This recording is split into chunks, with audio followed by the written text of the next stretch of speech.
All right, so I want to switch to an effortless architecture for my live videos, which is what I've been trying to do, but I'm going to be more specific about it, more intentional about it, and I'm just going to go faster.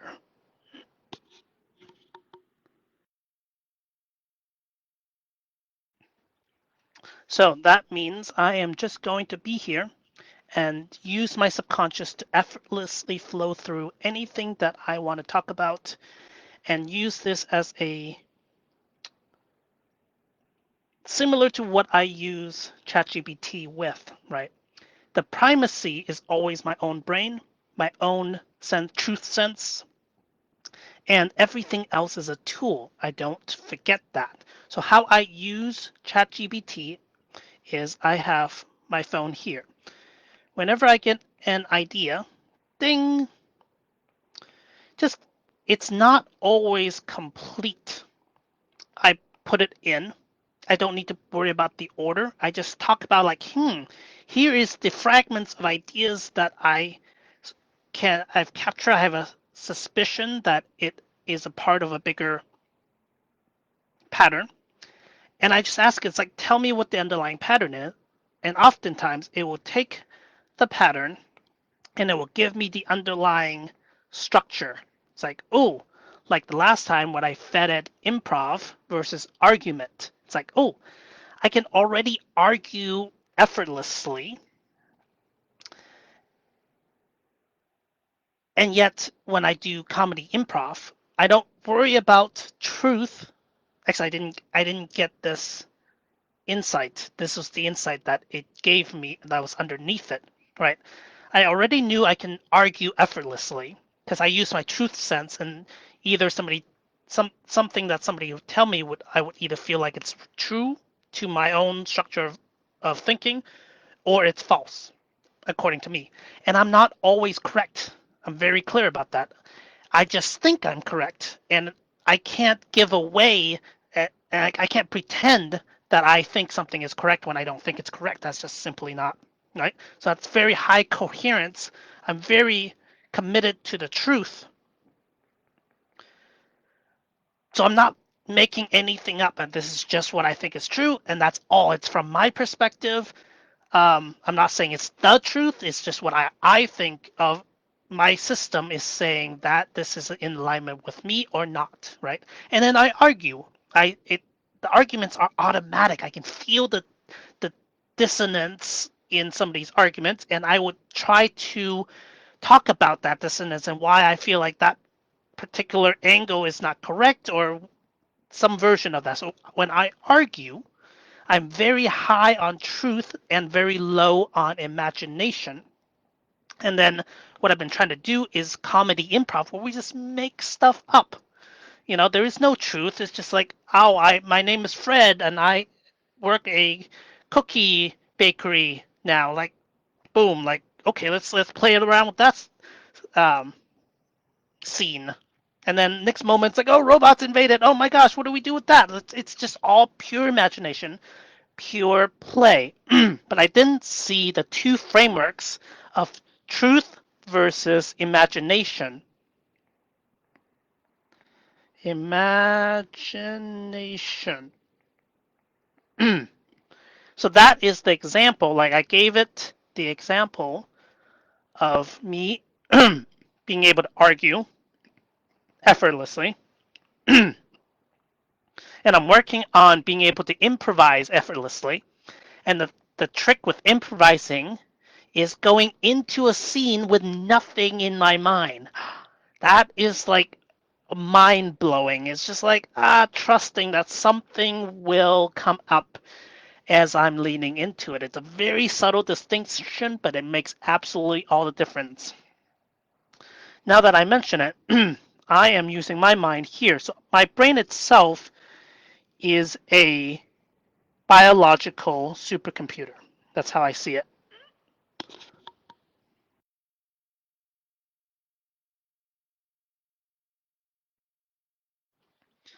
And my brain itself does all sorts of things that gives me ideas, it gives me abstractions. So right now, in this one moment, the abstraction is in improv, I am keeping a blank mind and something just emerges from blankness, but it's not always blankness. It's like you put up our body in a certain position just randomly, and then we justify. That's one of the exercises. We're like, oh, why are we in this position? And then we create a scene that justifies why we're like laying on the ground. It's like, oh, maybe this is a crime scene. Like, this is the chalk outline. Like, if we happen to be laying on the ground. So you create a whole scene of like, why are we laying in the chalk outline? Or if I'm like cowering, it's like, oh, the one that keeps coming to mind is like, oh no, there's like maybe there's something up there. You're creating the scene, and by creating the scene, I start to understand how the subconscious works, how it generates scenarios to justify why we why this position. It's asking why. Um, so this is the thread I'm following right now. It's huge. It's how reality comes into being. They also teach us in improv to lead with a big emotion, just like I love cookies, like, and then we justify like why do we love cookies? Like, oh my gosh, I'm the cookie monster. Like who is the ones who is the person who would say that? It is the presupposition, justification of imagination. So it's a backwards engine, right? So it's a whatever position we happen to be landing on, it could be random, and we generate a reasoning, and then from that reasoning, we generate the future, the scene, right? What must have happened in order for us to be in this situation? So this is the scene, and we play it forward from there. This is kind of what I've been talking about this whole time, the law of presupposition. Okay, so I'm just following the thread of my subconscious channeling. This is what I mean by stop thinking and just channel. So this is how I work with my AI. I just feed it, my brain keeps popping up like, ooh, I wonder what about that? Ooh, what about that? Right? So with the AI, here's how I imagine it. This is the cumulative knowledge of all knowledge, and it applies a math algorithm over it. So it is able to extract information, but unless we ask for it, it's not going to give it to us. So it knows pretty much everything. And if you talk to anybody, they would also agree. Like, it knows not necessarily the specific facts, but the structure of reality. So this is one data set that's been trained with all the knowledge of the internet. And lately, before I worked with external knowledge, I pretty much kept my brain in a hole. I didn't want to look outside. I wanted to stay within my universe and see what I could create. So I created the Enlightened Mastery University, and the frameworks that go along with it. The dimensions of our reality, the cube, the health wealth relationship grid, the science of success. The star map came along, how to actualize by really focus on only what is essentially us. So these maps came along without a whole lot of looking at the external world. And now I've gotten to the point where I'm pretty okay that, like, yes, this is my original work. This is my original derivation without looking at too much of the world's pre-calculated knowledge. My worry was that my brain would be trapped by the grooves that were already there, and then I'll just be on the same paths as everyone else. So I wanted to create something else to see what, and once I create my own thing, I can look into the world and see how well it matches up and to see what areas that the world may actually be missing because they're digging the same trenches over and over and over again. So the EMU is my original synthesis before looking at too much of the world, and now I am shifting into the world, absorbing the information's data. Even as of like 3 months ago, before I started ChatGPT, I couldn't access that much knowledge. I couldn't just go online, and I could kind of search for the information I needed, but I wouldn't really have the frameworks. I'm slipping a little bit outside of emotional effort, so I'm simply going to.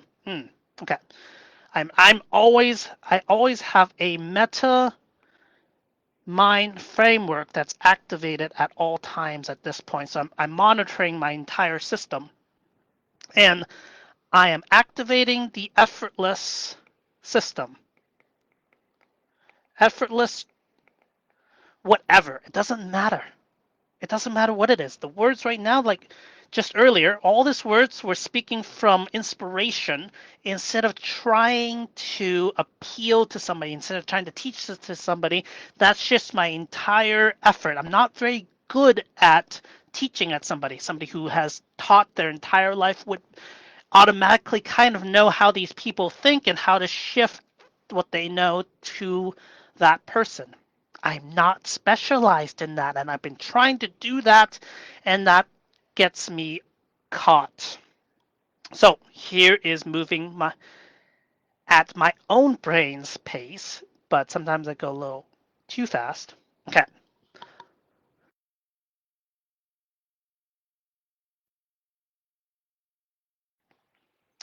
All right. There's always something up with my throat, so excuse that. Um, anyways, coming back here.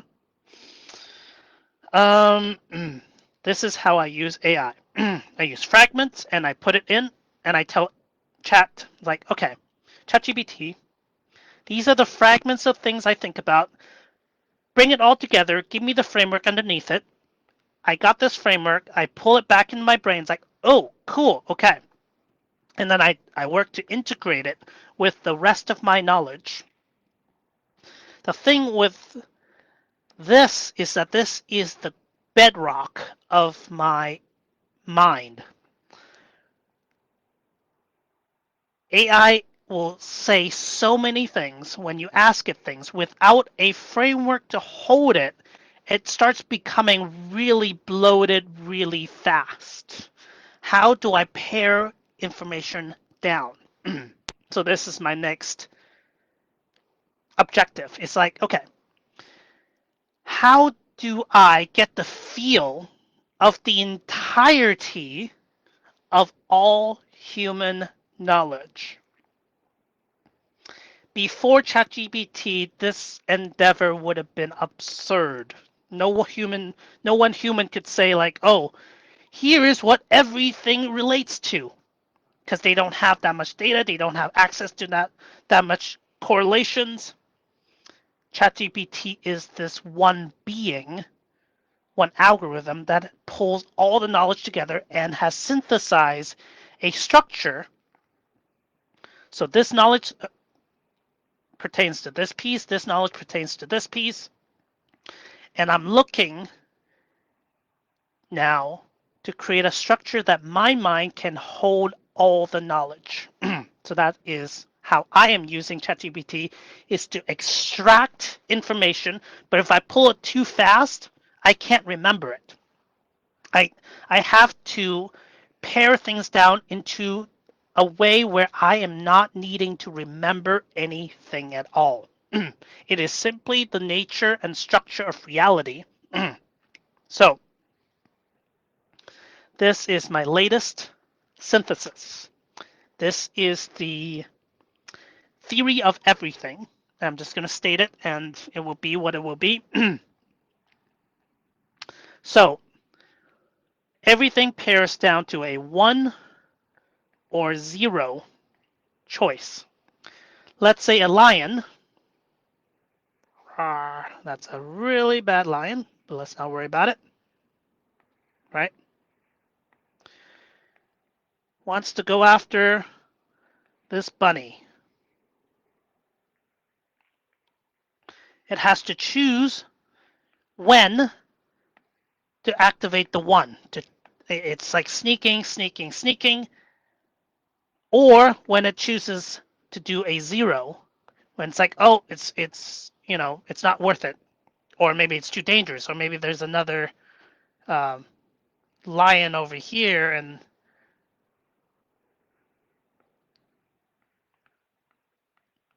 right.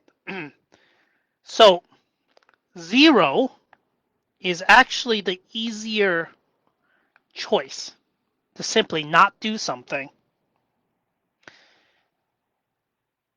In life, this is also a simpler choice. Like there's certain things simply not to do. Don't do things that will hurt your life, right? Addictive substances, don't fall off a cliff, don't eat poison. Like those are really simple not to do things. But even if we don't do all those negative things, what do we do? That is the one. And the very, very basic one is simply the choice of staying alive and wanting to play the game. Because that is the starting decision. Do I still want to keep playing this game? Yes, cool, one. But now what do we do with this one choice?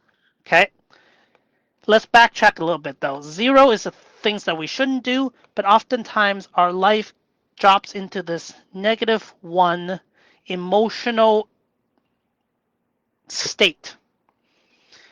-1 are all the emotional illusions that are not real.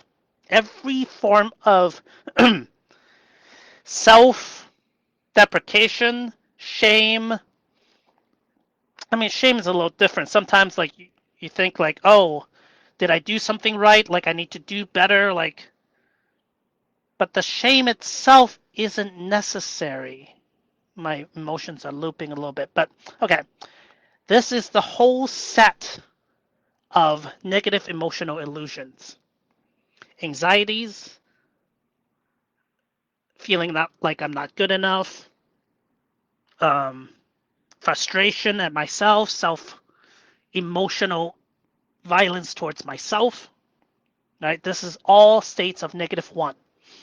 And a lot of what I've been doing, and a lot of what Buddhism and a lot of other traditions tell us to do, is to accept reality as it is and stop fighting, stop the internal war.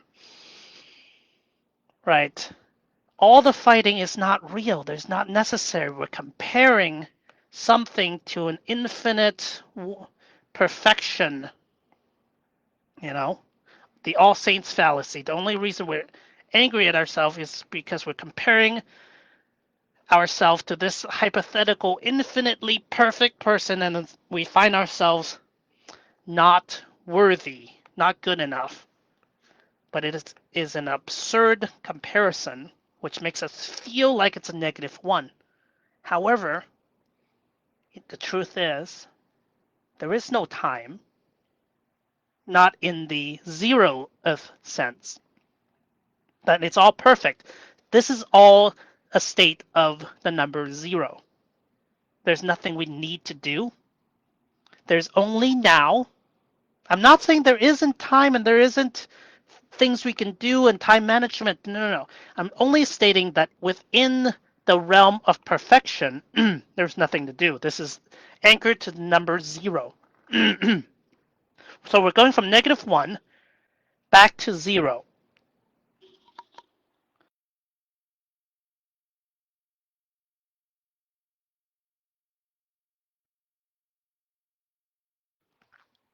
Anyways, um, so going from -1, all emotional illusions, I deal with them all simultaneously.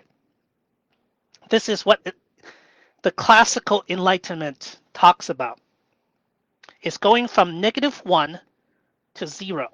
That there is no need for the no need for the suffering, no need for the struggle. We can end the internal war because we're all one, right? But it's all those statements is actually the eternal zero.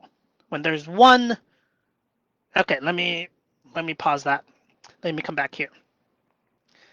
So this is the unified theory that holds, because I'm building a framework, remember, to hold all the knowledge that I want to extract from ChatGPT. But I can ask it anything, right? I asked it, what are the basic frameworks for MBA, Masters of Business Administration? Everybody who's taken an MBA anywhere, what are the frameworks? And it gave me 7. I don't remember them, right? But my goal wasn't to remember them. That was the example of like, wait, every single thing I can think of, I can ask it to just give me the basic structure. And then once I memorize the basic structure, I can zoom in on each detail as I want. It's like learning all the countries' names would be really hard, but I can start with learning the 7 continents. It's like, okay, I've got 7 continents. Which continent is this country on? Right? And then I can start zooming into like, oh, Africa. Okay, within Africa, there's, these major, anyways, this is the framework I've been working on. So every framework eventually must come back to life. This is the symbol for life.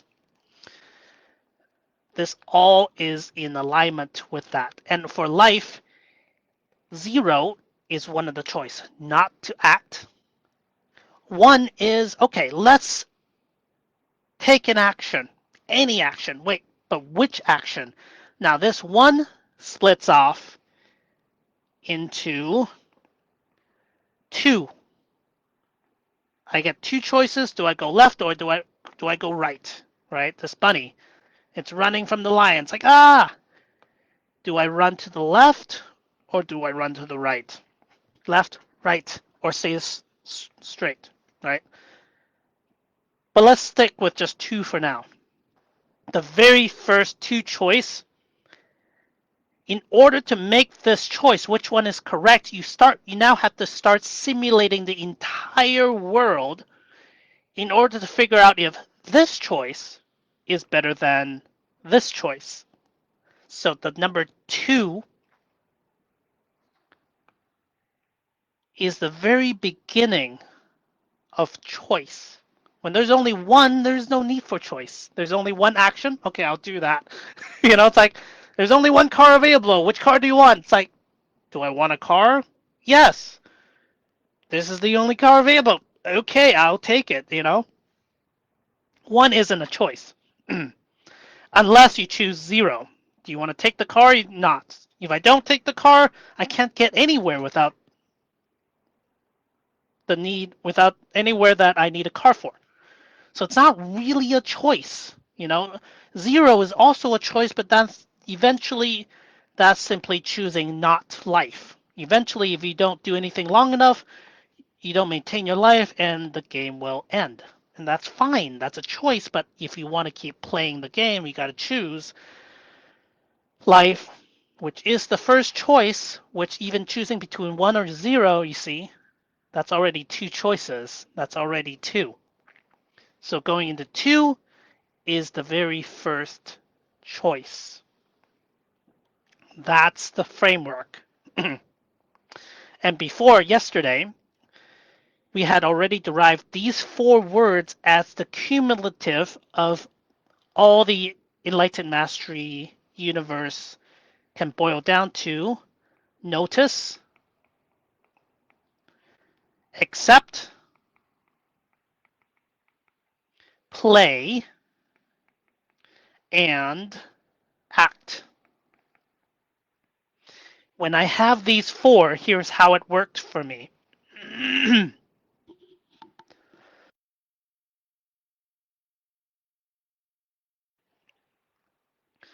Before, I have used enlightened mastery exclusively to accept my emotion. Because I've been in such a deep emotional state, emotional hole. I've been struggling with my own sense of self-worth and all these feelings for a very long time. And I try to fight and fight and fight. And the more I fight, the deeper it got. So Byron Katie, plus the other spiritual teachings, is all about acceptance. That this moment is perfect. That there's only now. The past, I feel like I failed so many. That doesn't really exist. This moment is a new moment. All that exists is what I choose to do with this moment. And whatever happened to me in the past, well, that happened to me. It's not my fault. I get to choose what I get to do with it. This is all noticing the pattern and accepting it. That's ending the war. Noticing the -1 patterns and then going to 0. Stop trying to fight it. Let go. There's nothing wrong. Reset. Today is a new day. I don't need to carry yesterday's burdens. I can learn from them. I can take the responsibility from them, but I do not need to carry it forward as this weight. So that resets me to a fresh new start. 0. Then, this is partly why I was stuck. I was stuck at acceptance because before, anytime I tried to fight it, it would make the shadow bigger and harder. So I've only learned to not do anything, and then I was stuck in paralysis and freeze. At least I'm accepting it, but I didn't know what to do. And I could just wait it. But then these two came along because I started to do comedy improv. I'm just playing along. I'm playing different characters. I'm making stuff up on the spot. None of it is that serious. So I started to learn how to play. And you know how they teach comedy improv? They do it by games. It's all like in the beginning, it's just all games, you know? People stand around in a circle. And one of the games they play is pass a clap along, right? So it's like clap, and you pass it to somebody, and then they turn to someone else and they clap, and then they catch. So you're passing something. So you're always watching. Where is the clap coming from? Where is it going to? So we're playing around with awareness, playing around with keeping our consciousness outside, watching people, being attuned to the other people in the group. These are all games. And we're learning through games. And that's why it's so exciting. That's exactly how I want to develop my entire training program, through games, through improv games.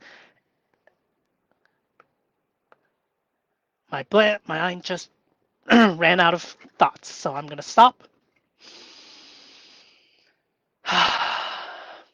Let's review.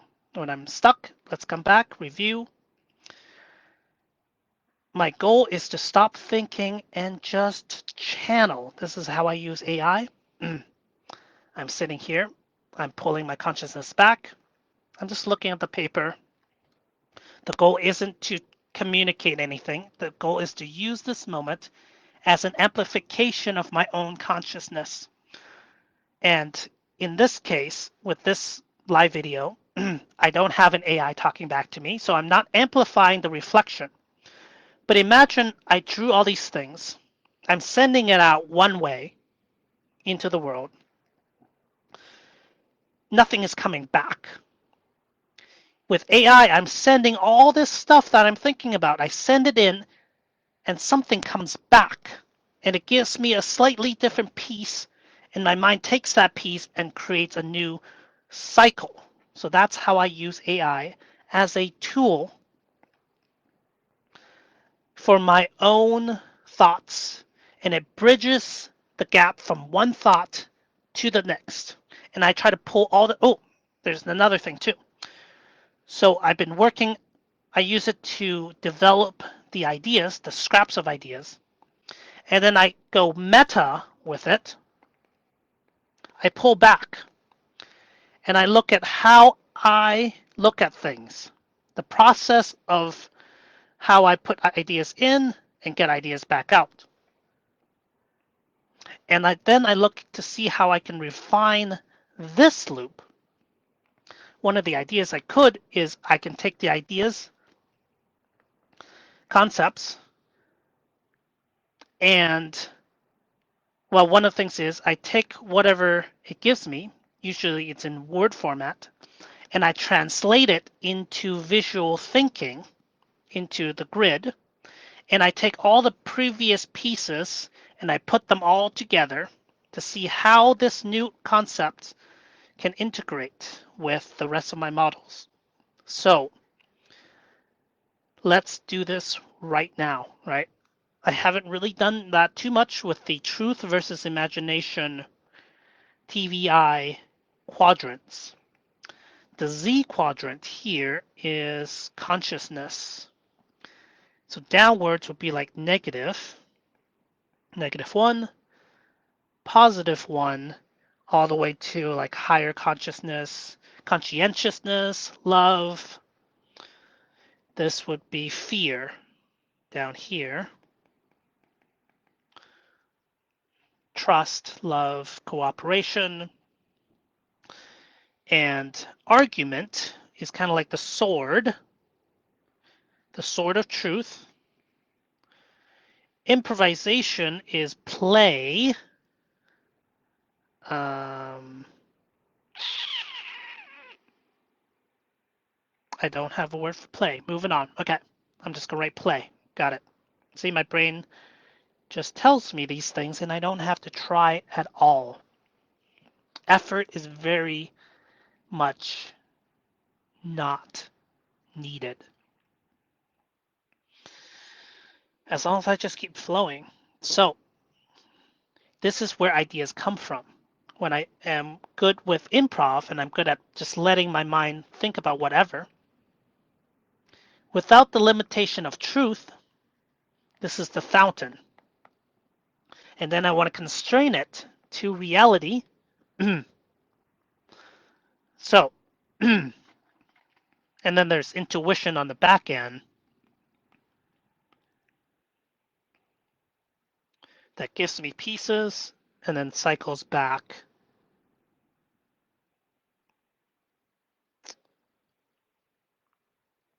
So low truth, low imagination would be like social masking. Like, how are you doing? Oh, I'm doing great. Cool. You know, it's low imagination.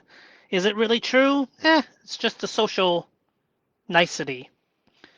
The goal is somewhere here, is to be in flow, right? So this is flow, play, social improv, fun, games that are fun and productive. You know, that's the goal. That's the holy grail, is how do we turn the boring world into really fun games that we can play and it's moving us forward. It just solves all the problems simultaneously. So now that I see that, this is what I'm going for. Yes, something can be really true, but really boring. And something could be really imaginative, but not true at all. How do we combine the two?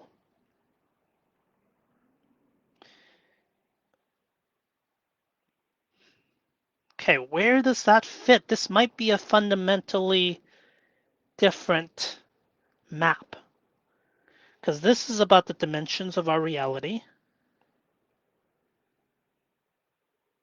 It doesn't talk about truth, coherence versus imagination. This is about health, wealth, relationships. These are the things we need.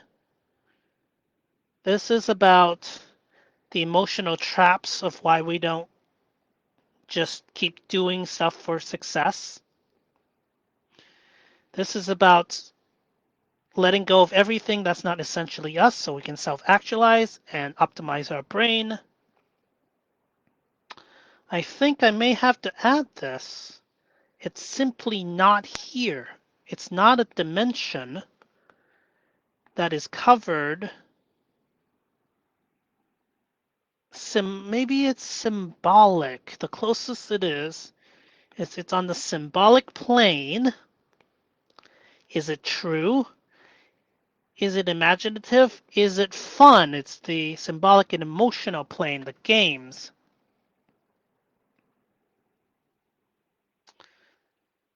I am going to add it here.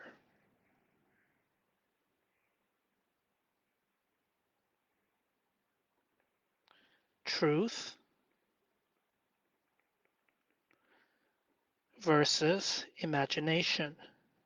Imagination.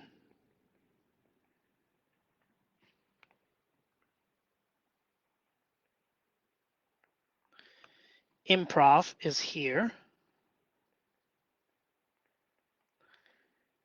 Debate. You don't want to be really making up statistics on the fly, right? So you want to stick with the truth and low on making stuff up. Creativity is often here, but really good art is commentary that is imaginative but also very true. And this is just masking. Mask.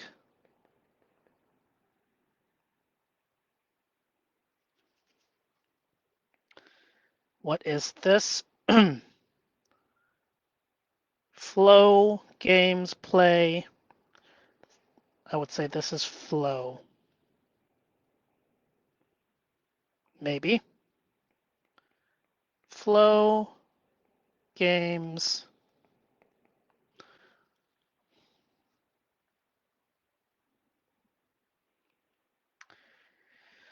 Truth versus imagination. And at the very fundamental 1 and 0, I don't really have a really good name for this yet.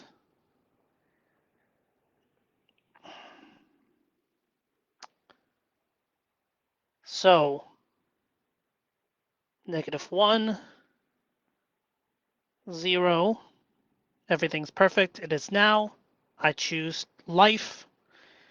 How do I optimize life? 2. What things are? 3 is going from, okay, 2 is A and B. 3 is the space between going from A to B, is the space between. So 1, 2, 0, -1, 0, 1, 2, 3. This is the 5 primary states of existence. 5 primary states.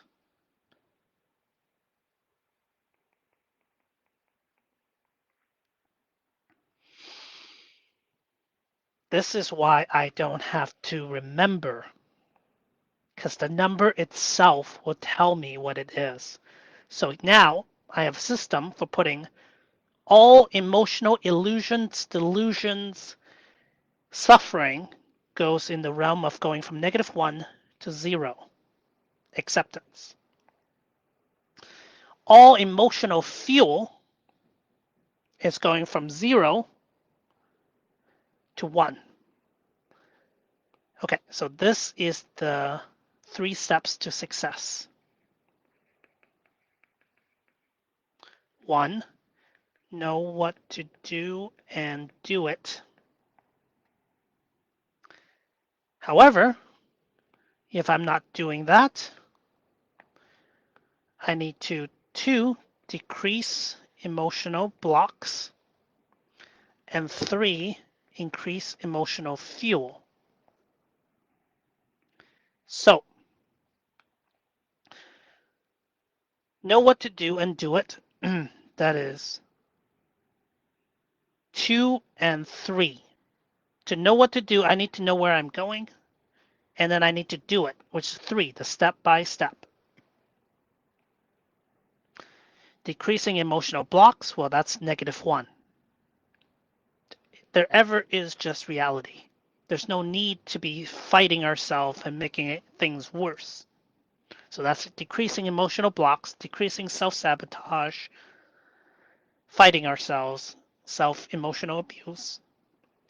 Increasing emotional fuel is going from 0, I don't really feel like doing anything, to 1, I am alive. I'm playing the game.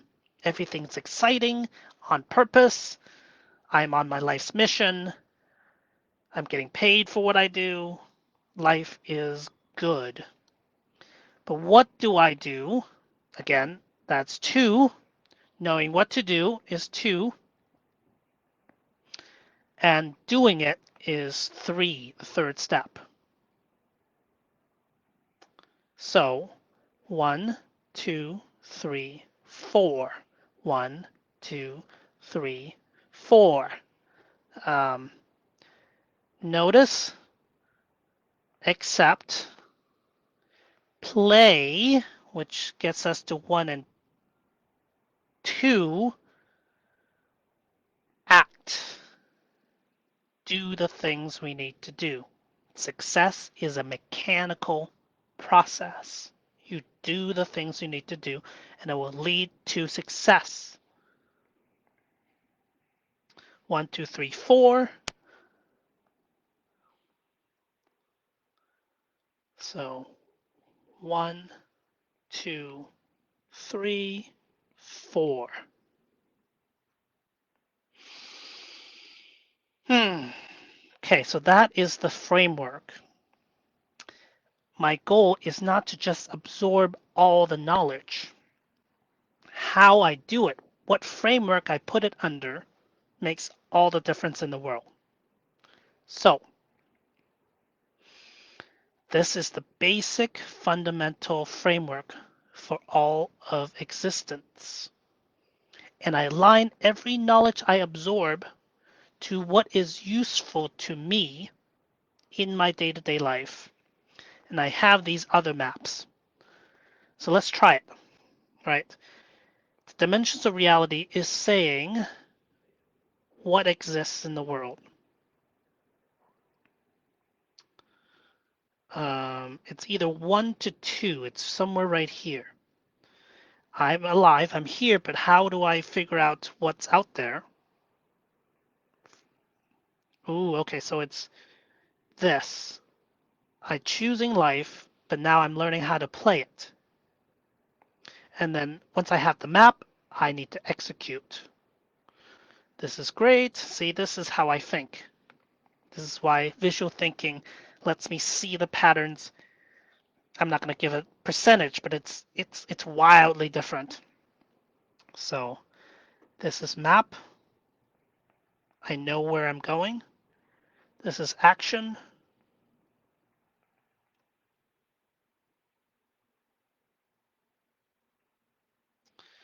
This is fuel. Ooh. And this is blocks.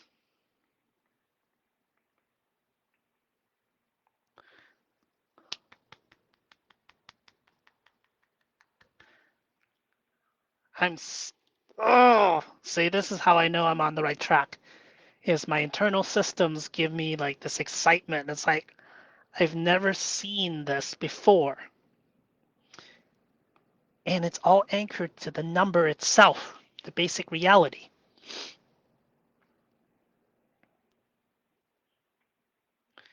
So first, acceptance. Why we want to be alive. What do we want to do? and let's go do it. What exists? What are options? Blocks, fuel, map, actions. Know what to do and do it. Know what to do and do it. Decrease emotional blocks, increase emotional fuel. 3 steps to success. Okay, so the maps are the frames of reality. Let's pull everything up. Okay, let's pull everything up. I'm gonna, oh, come back.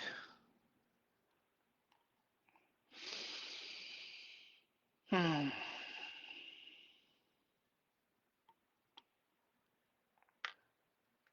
Come back.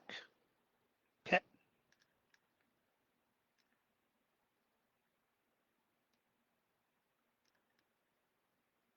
Okay. So let me copy this.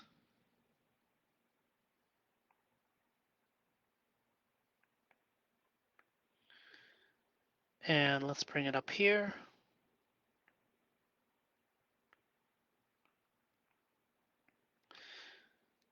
So I am now aligning. So I have a new framework, this, which I already had this, and this aligns perfectly.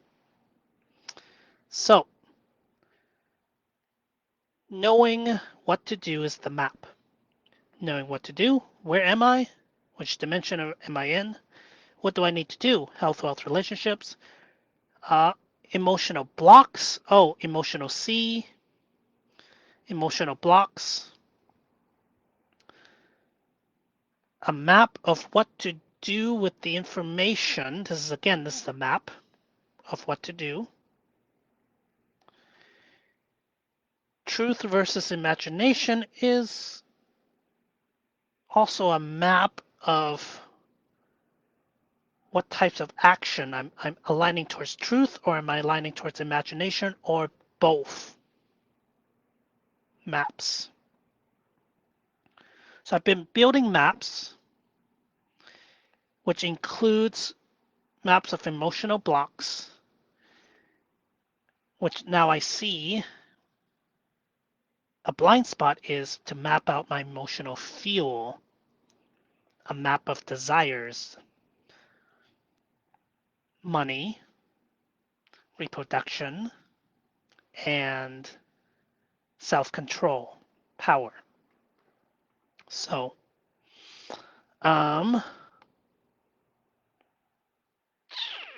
okay. I'm not quite sure how to integrate these maps. Or do I? This map I usually put here. Health, wealth, relationships will lead me to feeling good and doing the right things. This I usually put here because we're going towards what we want. So what do we want? We want to be aligned to truth, and we want to be aligned to imagination. Truth and imagination. I don't know what dimension that it's in. It's a dimensional symbolic and source, freedom.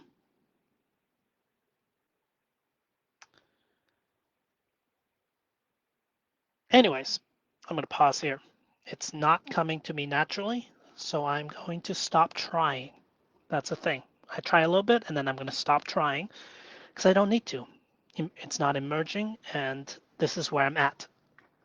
I have the unified theory of personal development of existence, the 5 primary states.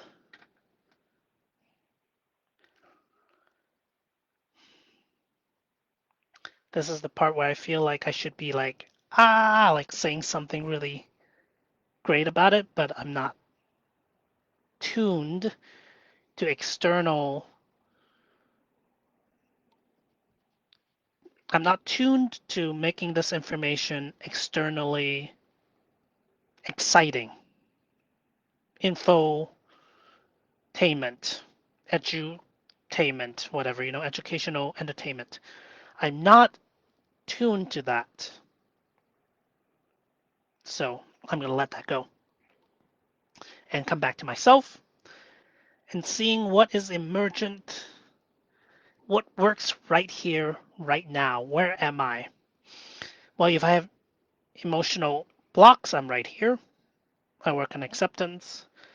If I don't have enough fuel, this is often where I get stuck at when I'm starting watching movies and shows to get inspired. I know what I need to do and I need to do it. That's routines. This is success, material success. Where does play? Play is usually here. I actually like to add a play layer even when I know what to do and I'm doing it. It will be fuel. Yes, it'll be here. Play.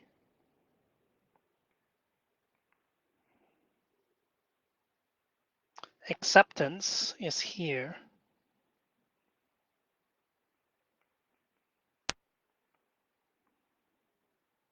I accept the challenges of the world. The more I play, which includes these things, the better my life is going to be. Act is this whole thing.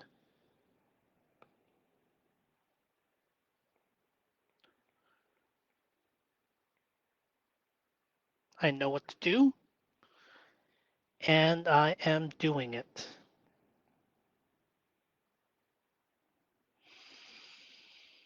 I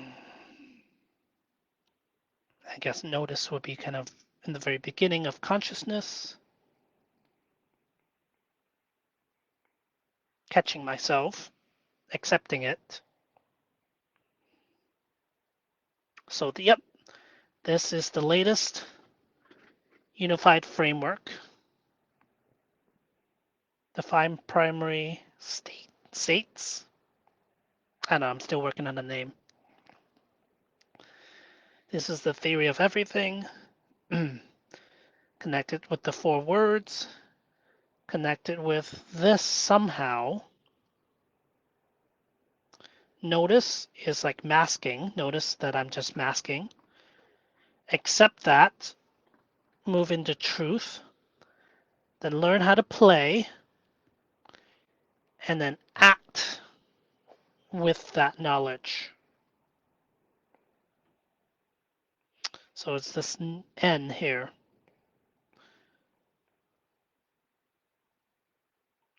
We want to be both truthful and imaginative and playful. That's here.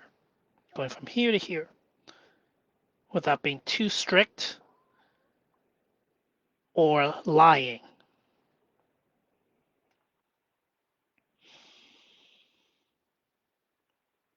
Yep, so this framework got developed from me observing that I am good at debating. I'm not necessarily good at convincing someone else. I'm good at my own debating. Got to be very clear about that. And I don't lose energy.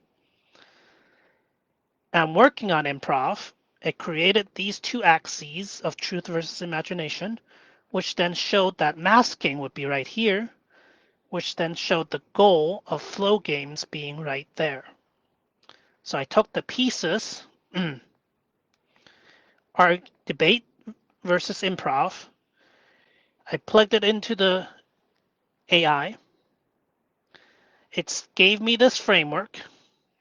I asked it to extrapolate into all of EMU. It gave me these 4 words.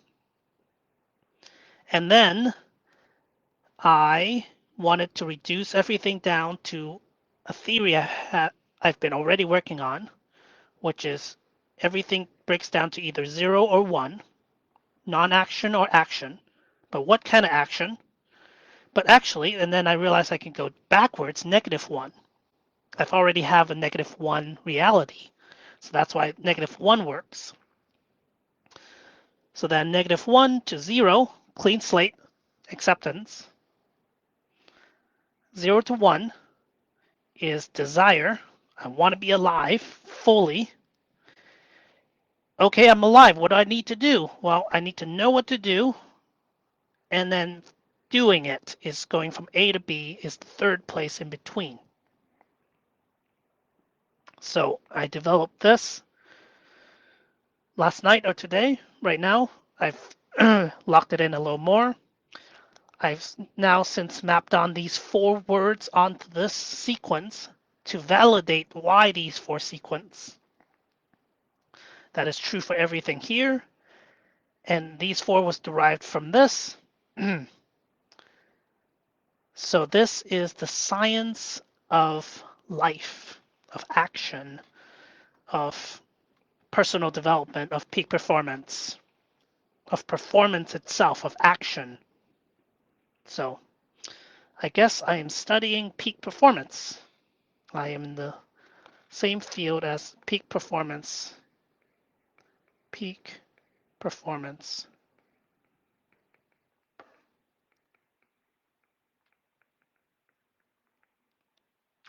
And what I add to it is effortless peak performance. Let's bring that back.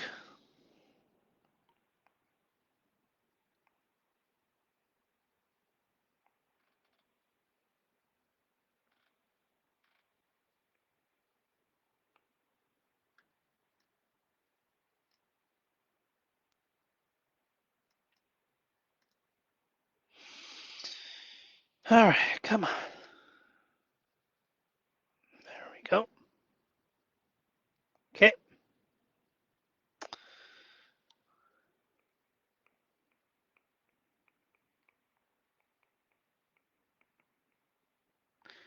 My program is Effortless Peak Performance Life Coaching.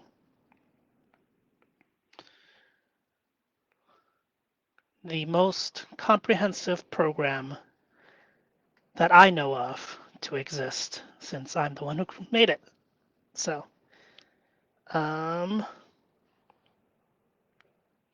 effortless peak performance, effortless emergence,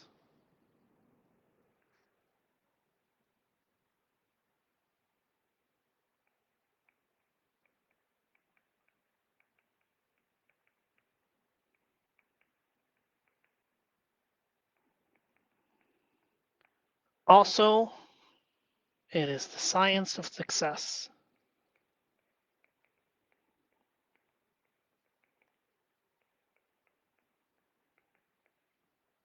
Basically comes down to 3 steps. Know what to do in doing it, decrease emotional blocks, increase emotional fuel, which is shown by these numbers, -1 to 0, decrease emotional blocks. 0 to 1 is the fuel of life.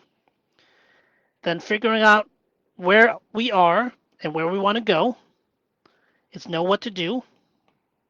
And then doing it is taking the step towards from A to B. This is the science of success. And then I go into much further depth about what we need to do, health, wealth, relationships, Maslow's hierarchy of needs, what dimension are we working in. So this is all maps of what to do. Time and action. Okay, there's still the experiential dimension that's in here.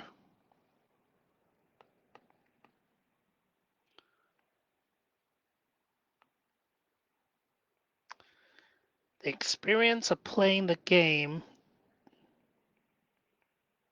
from the inside.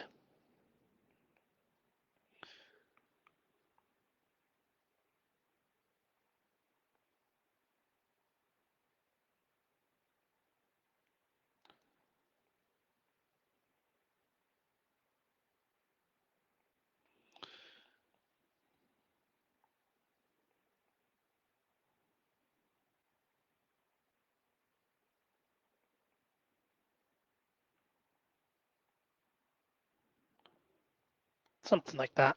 Anyways, that looks terrible. Anyways.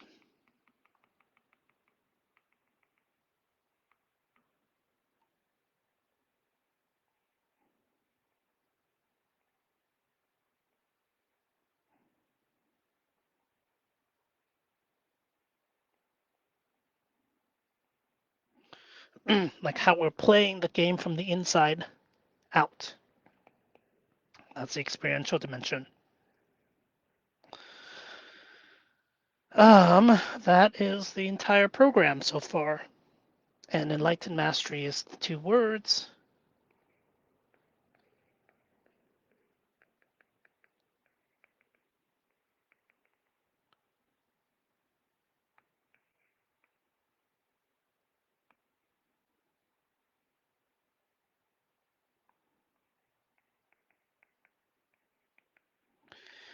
And universe is everything else.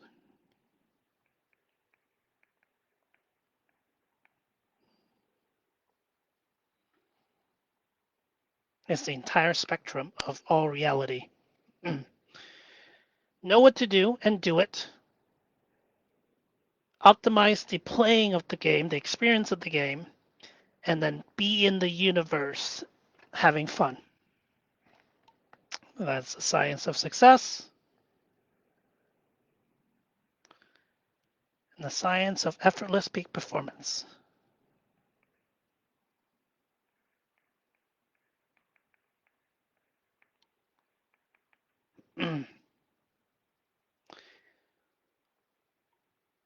Okay, that's a derivative. Okay, we're at an hour, so there we go. That is everything. That is the unified theory of everything. And I hope you like it. Till next time. Bye.